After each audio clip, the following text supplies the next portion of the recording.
Hello, and welcome to our lesson on crisis management. This segment will continue discussing emergency planning in projects. Security is an important issue for a disaster committee to consider, since interference from unwanted elements can exacerbate a crisis or interfere with its management. This involves identifying external constituencies who feel that they have a stake in a crisis's outcome but who cannot contribute to its solution. Those involved in crisis management efforts should be insulated from these disruptive elements so they can develop a strong focus on the problem.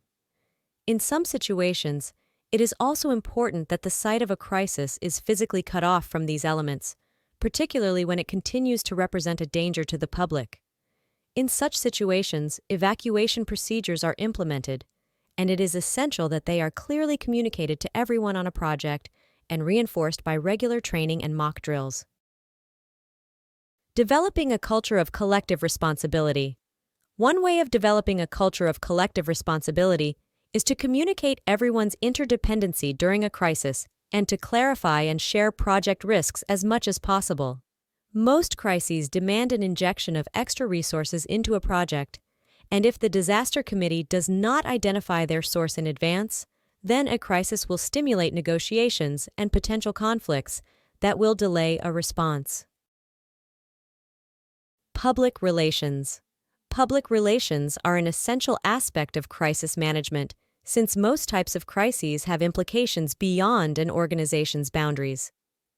In essence, the three publics that need to be involved in a crisis are employees not directly affected by it, external and quasi-external interest groups, and the general public. The media managers cannot rely upon the media to put their case, and a continued reluctance to communicate with the media will certainly lead to negative reporting of the industry's activities. Open relationships with the press and more sensitivity to environmental issues enable managers to better shape the public's attitudes and obtain a more balanced presentation of the facts from the media during a crisis.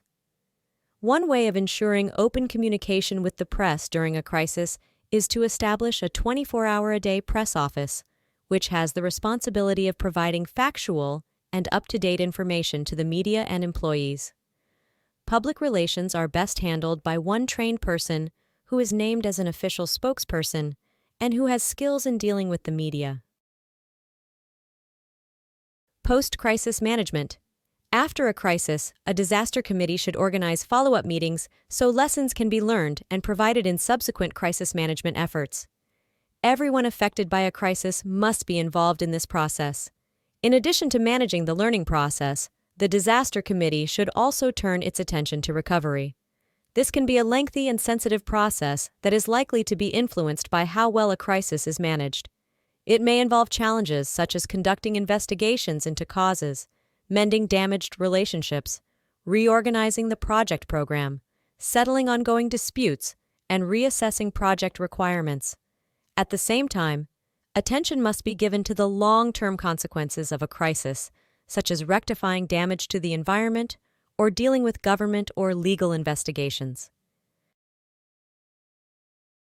Formulating an emergency plan. Formulating an effective emergency plan takes time and depends on advanced planning and the involvement of those who will be affected within and outside an organization. This requires crisis management plans to reflect the continuous changes in project personnel over time, and to invest in training since every change in plan needs to be clearly communicated to those affected. This is best achieved through regular emergency management workshops for everyone and through induction meetings for every new person who enters a project. The complexities, time, and costs involved in doing this are a major barrier to the development of emergency plans on most of the projects. Without a plan, a crisis is likely to stimulate an uncontrollable period of reactionary chaos, which would waste time, resources, and energies, and inevitably lead to the deepening of a crisis. Conclusions. While emergency planning can alleviate many of the potential problems that can arise during the crisis management process, the managers should not over-rely on their crisis management plans as they require continuous maintenance and efforts to ensure that people remain familiar with them.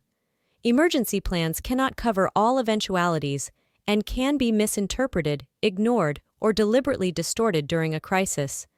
And no matter how well designed and heavily resourced emergency plans are, people are both the weakness and strength of an organization during a crisis.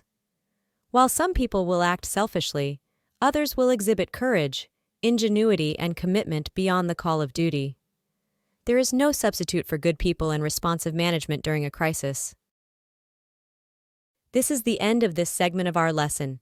In the next segment, we will discuss the role of crisis managers. This course is presented to you by South Europe College.